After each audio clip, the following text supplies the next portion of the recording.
name's Aaron.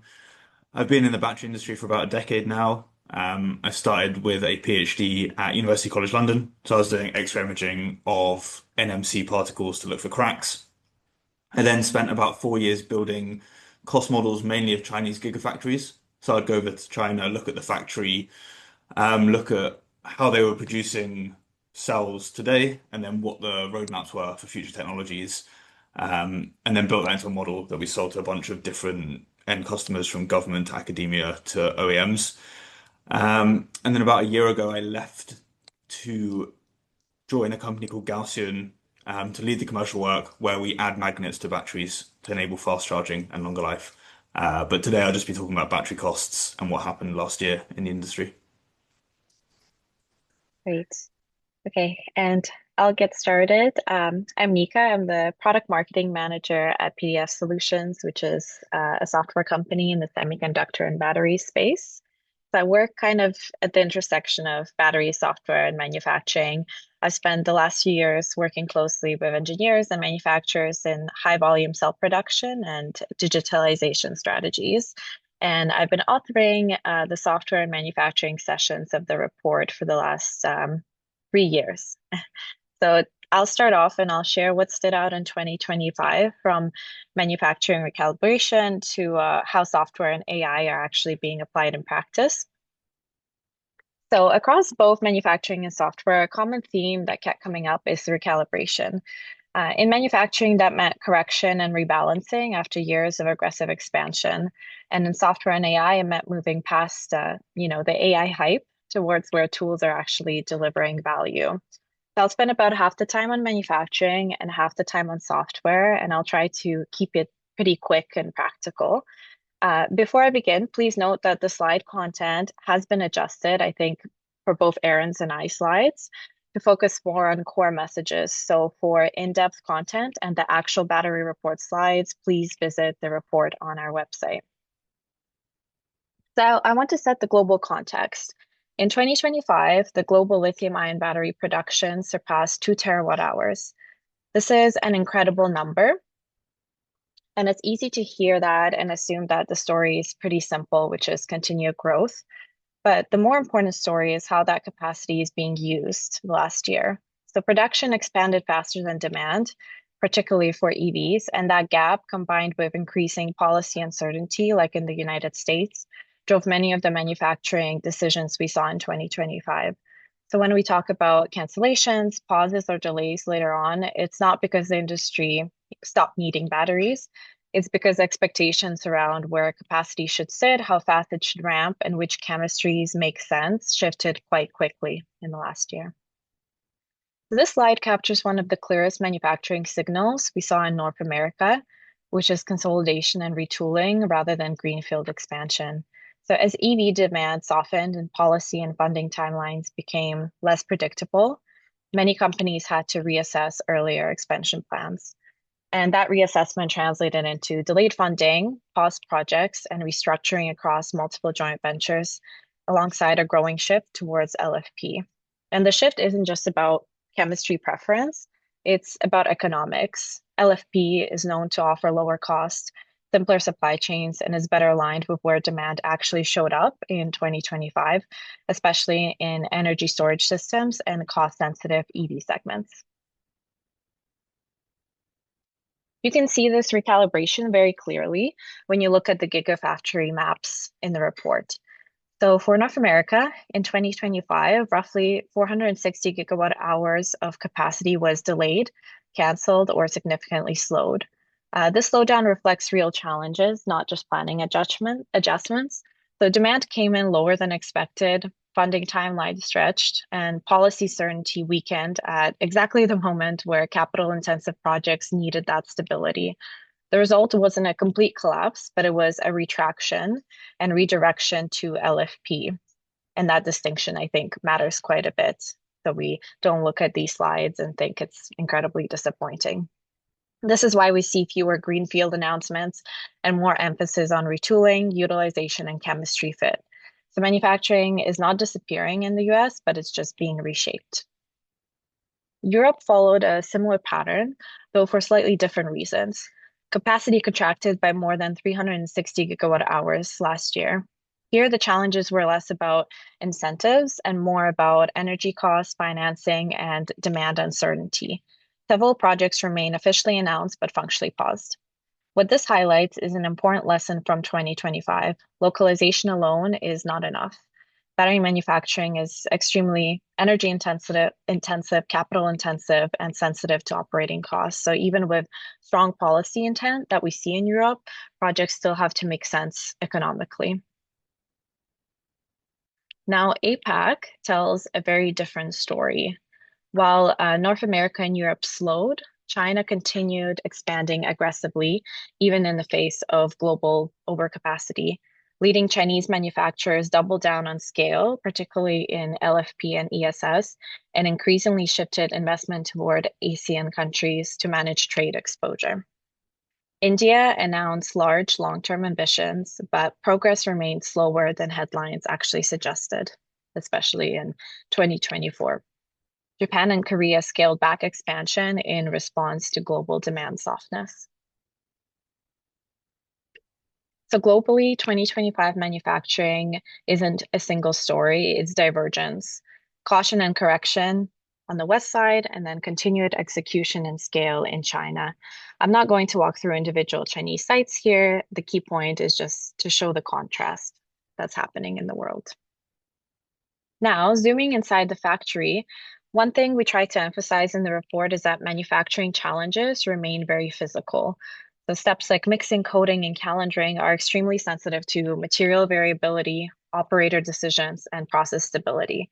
Coating alone, for example, represents about 30% of electro production costs, and small deviations upstream can cascade into scrap, downtime, and yield loss downstream.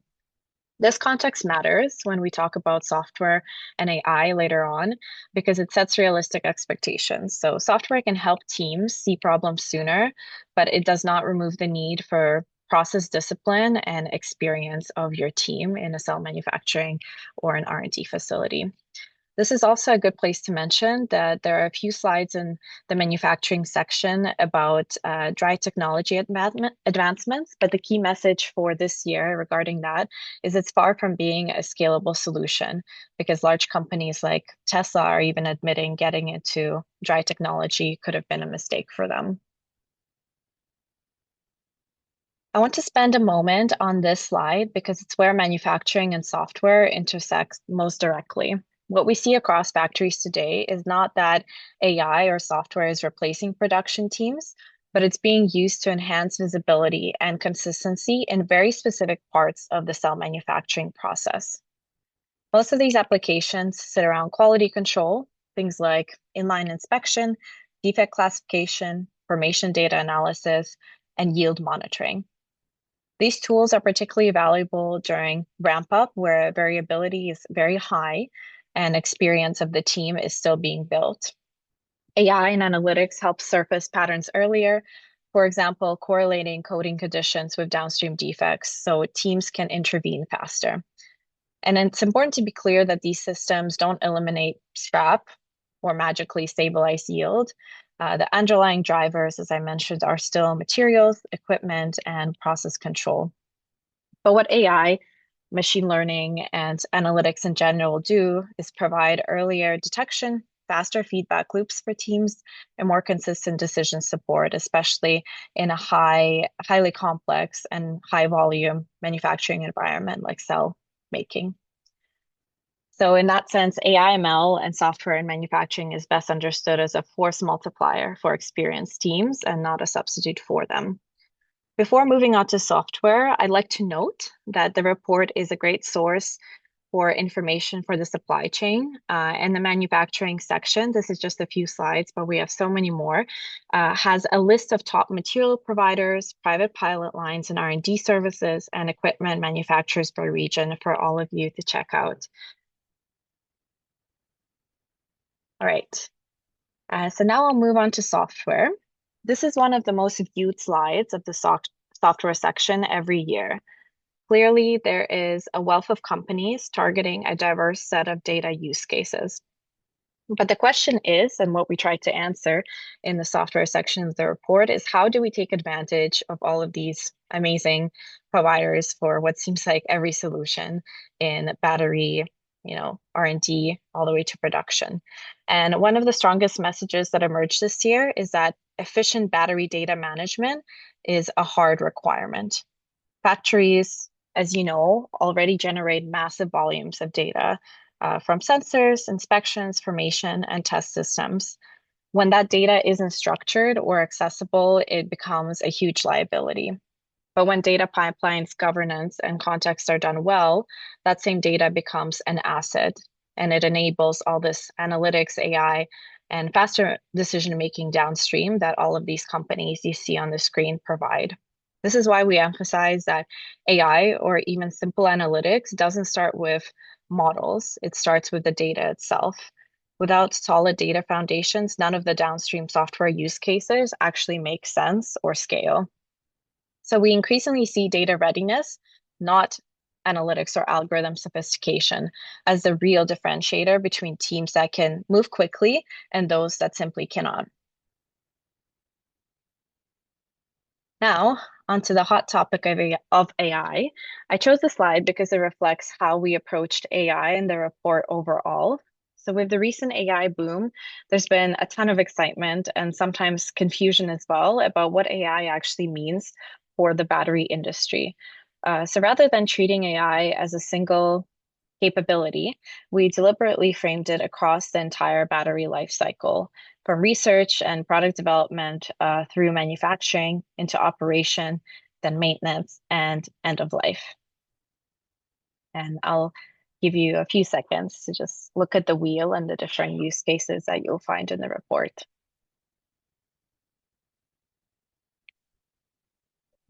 And what's important here is that this slide is not saying that all of these use cases are mature or widely deployed. In fact, many of them, if not all, are still extremely exploratory. The purpose is to show the breadth of experimentation and also how fragmented our problem space really is. So each lifecycle stage has different data types, constraints, and requirements, which means that there's no one size fits all AI solution in batteries. This fragmentation is a challenge, but it's also where competitive advantage can form for teams that understand this landscape very well. In the report, we highlight three big wishes for battery AI, which are discovering the golden recipe, autonomously running a battery factory, and then creating a universal lifetime prediction model. Obviously, these wishes don't exist today, but they represent where the ambition is heading, and it's very exciting to see. One hot topic this year are LQMs, or large quantitative models. So let's distinguish between large language models and what we refer to as large quantitative models. The LLMs are incredibly powerful for productivity, summarizing reports, searching documentation, interacting with data, and supporting everyday engineering workflows. And we see this in so many different sectors across our world, and it's being widely used today.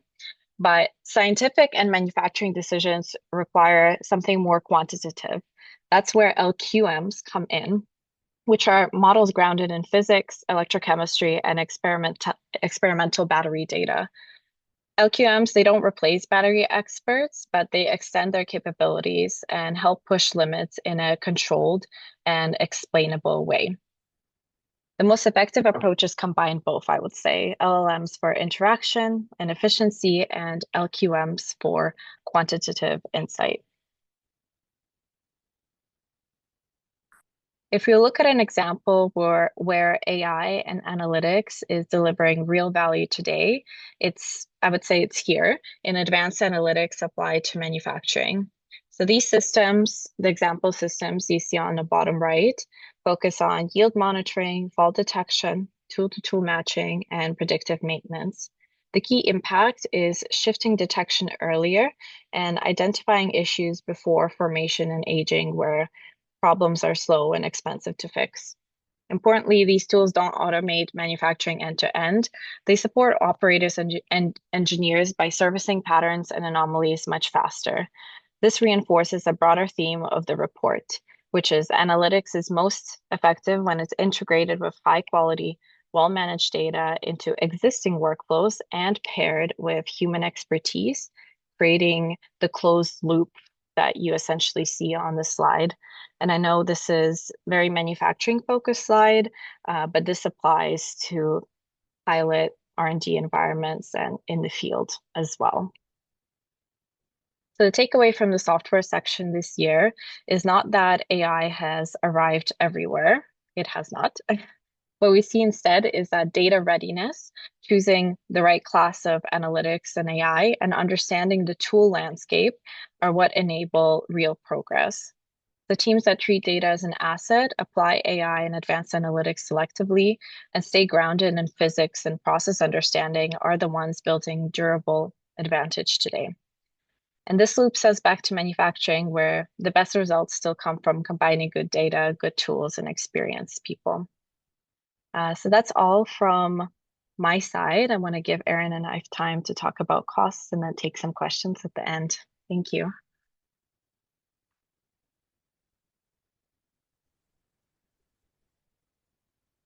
Amazing. Thanks, Nika. I will try and share the right window if I can find it,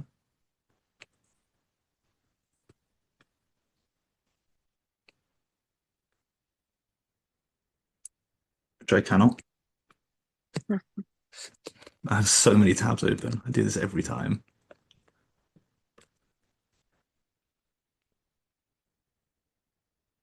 There we go. You see that? Okay.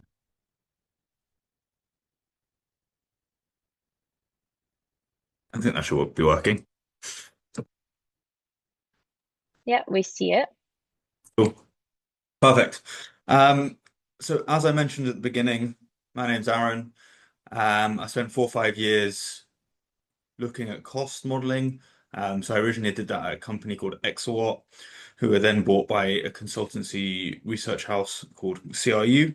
And they, alongside BNF, Roland Berger, and a couple of others, provided a lot of content for this report. So big shout out to our partners. The cost section is quite difficult to do without the help of these kind of expert commodity houses because everything is quite complex and there's not very much public information out there. So I think there are really three main things to take away from 2025 on a cost and price basis.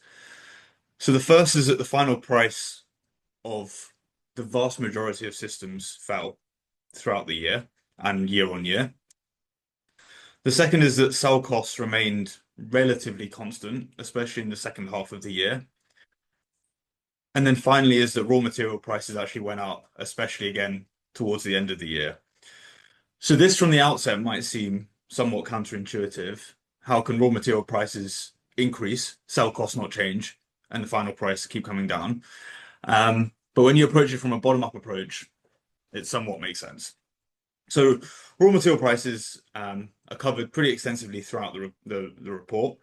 Um, but especially towards the back end of last year and the beginning of this year, we're seeing things like lithium hydroxide and lithium carbonate increase in price.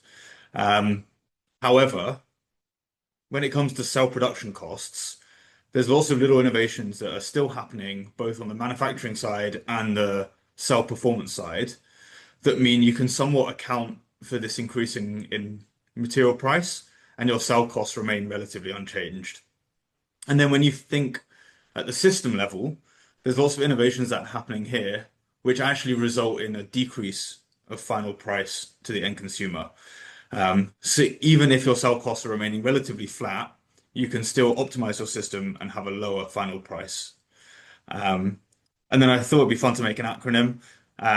So if you want to remember what happened last year, think BLV. So we had big cells, we had LFP, and we had lots more vertical integration.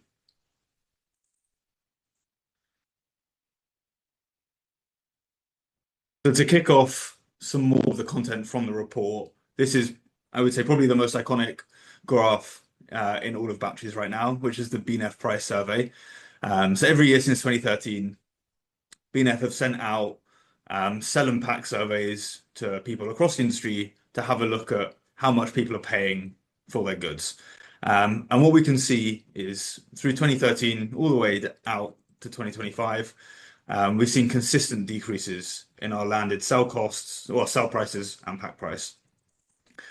The initial decrease, a lot of it comes from economies of scale. So as the battery industry rapidly ramped up, there's lots of efficiencies that could be found, resulting in cheaper cells and packs for everyone.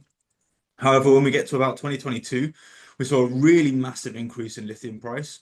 So lithium prices were going from about $8 to $10 a kilo, all the way up to $70 to $80 a kilo. So this resulted in actually an increase in our production costs, but more interestingly, an increase in our selling price. However, since then, the lithium price has crashed back down, and we've seen continuous decreases. And this is really due to both cell improvements and manufacturing improvements. The report or the survey dives in a little bit more detail for some variations. So the first is a volume average pack price by region. So unsurprisingly, China comes in at lowest at $84 a kilowatt hour. India a little higher at 114, and then North America and Europe 121 and 131. But what I think most interesting about this graph is how narrow that band of pack prices is for India when you compare to the other regions. I think this really shows how India as a region has an unwillingness to pay high prices. So maybe the demand for super high performance or super niche batteries aren't there, and cost and module and pack price really does drive adoption. Whereas in China and especially in North America, people are willing to pay much higher prices, maybe in these premium segments for their goods. And then if we look at the volume average battery price by sector, we can see how this has trended down similar to the average price throughout the last decade. What here I think is really interesting is how stationary storage has now, I would say, overtaken, but maybe undertaken other applications to be the cheapest battery packs that you can buy. So they were about $70 a kilowatt hour, whereas passenger EVs last year sat at just under $100 a kilowatt hour. I think it's unsurprising that e-bus and commercial outside of China is so high. It's still a relatively niche market. But what I think maybe is a bit more surprising is how much more expensive two and three wheeler packs are when you compare them to passenger electric vehicles. This may be because the volumes aren't so high and it's still much more of a niche application. But again, regions like India where two and three wheelers are really booming, it's quite interesting that the production or the price that people are willing to pay is higher for these two and three wheelers compared to your passenger battery electric vehicles. Now, if we move on to production costs, so this data is from CRU and it tracks the production cost for LFP on the left and then prismatic NMC 811 on the right, for tier one Chinese manufacturers. So we see since January, there's been a really big decrease in production costs, with cost for LFP towards the end of 2025 sitting at about $47 a kilowatt hour and the price being about 57. And for NMC, the production cost being about 57 with the price being 72. So the margin seems slightly bigger on the prismatic NMC side. But we can see since about Jan 2024, the price hasn't really come down that much, and the cost and price has been relatively stable throughout that period.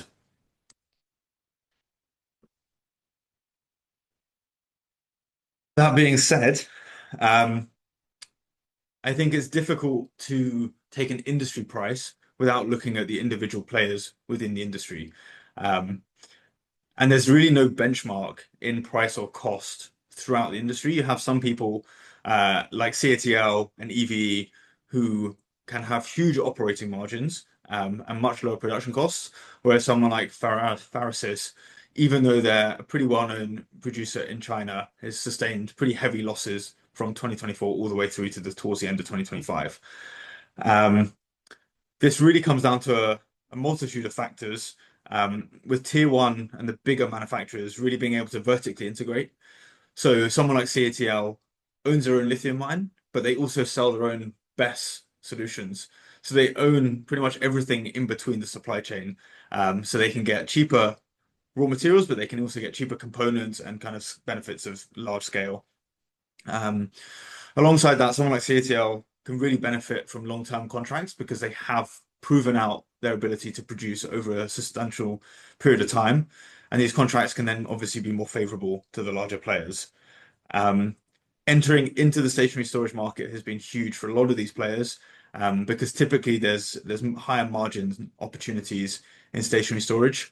And anecdotally, I think there's really high margins in home or residential stationary storage just because the consumer is kind of unsure of how much they should be paying, and there's a big scope to offer huge margins for companies there. And finally, someone like CATL has really good production yields, and good production efficiency, which help drive their production costs down so then they can continue to act profitably. I think one area of interest is a player like Samsung, who towards the end of the year started to really struggle with their profit margins, and maybe are in more need of kind of switching over to LFP and exploring that stationary storage market. Um, One other area of interest, I think, is the overseas market. So for Chinese producers, being able to sell outside of China is key to maintain this profitability, and fund the work that they do inside of China. So I think the fundamental take home from a production cost breakdown is really that materials are the key component of your production costs for a cell. They really heavily make up the the final cell cost, but they also really heavily make up your cathode active material and your anode active material. So this data is from an IEA report, but it shows really how critical the light blue material section is. This is in China, so in the West it's going to skew a little bit, but even if the ratio is changing, if you're getting raw materials at a premium, you're really going to struggle to be cost competitive with anyone who's buying at or below spot price, especially with a long-term contract. So I think having long-term offtake for your raw materials is really key if you're looking to produce at these low prices or low costs. Um, and then if we think about where our LFP production costs could realistically get to, if we think of a Chinese top tier cell producer right now, they may be about $54 a kilowatt hour. CRU thinks that could drop all the way down to $27 a kilowatt hour, which is a pretty hefty drop if you can optimize your production.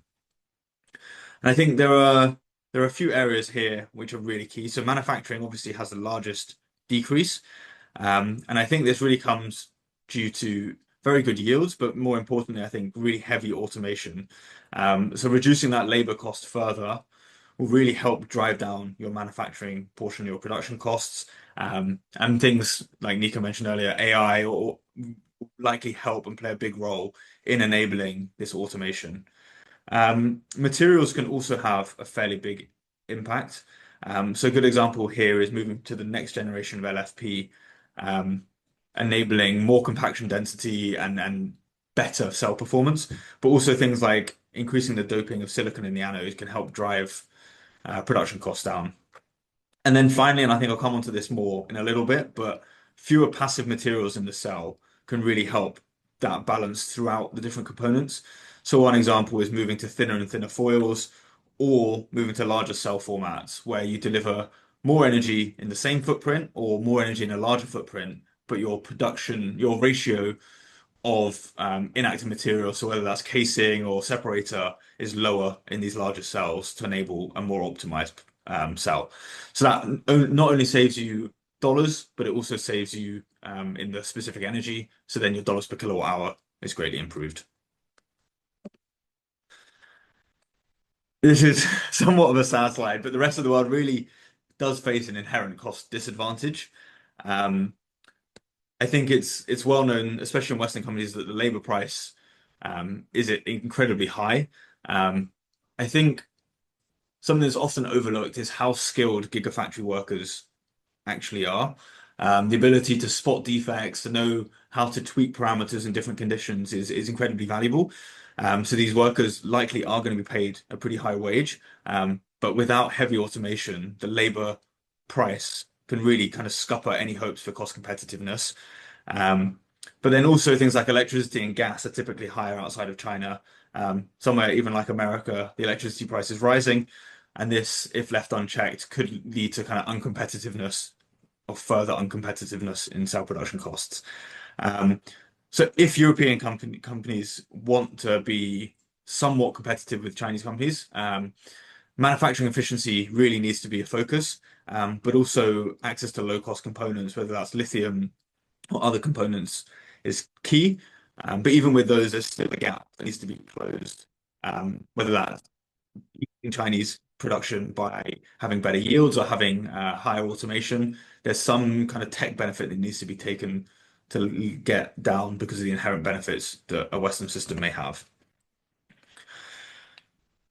So one of my main points, which is cell sizing, is super important, especially when we come to the impact on battery pack costs. So the graph on the left here shows on the x-axis the cell to pack volume utilization, and then on the y the dollars per kilowatt hour. And we can see that the best cell, the lowest cost cell to put into a battery pack is the blade. Um, this is pretty unsurprising as when released a couple of years ago, this really took the market by storm, and BYD got a pretty big advantage in their pack production costs by enabling cell to pack with the blade. Um, but what we see is for every battery type, the larger that cell format, the cheaper it is to put into the battery pack.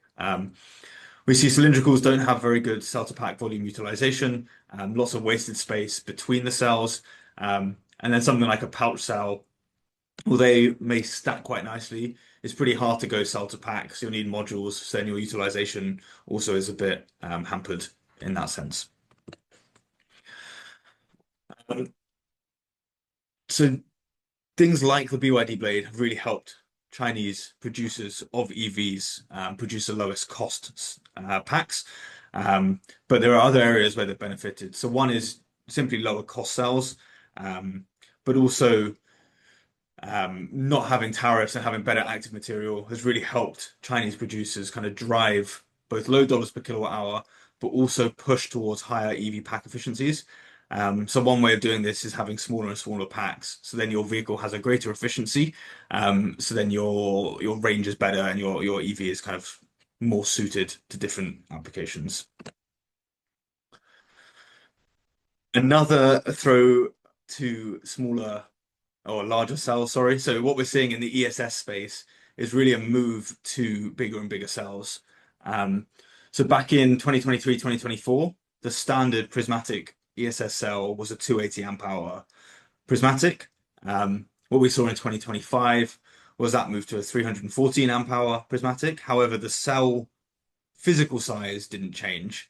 Um, there was innovations in tabbing and being able to put more active material into the same volume of cell to enable that higher capacity.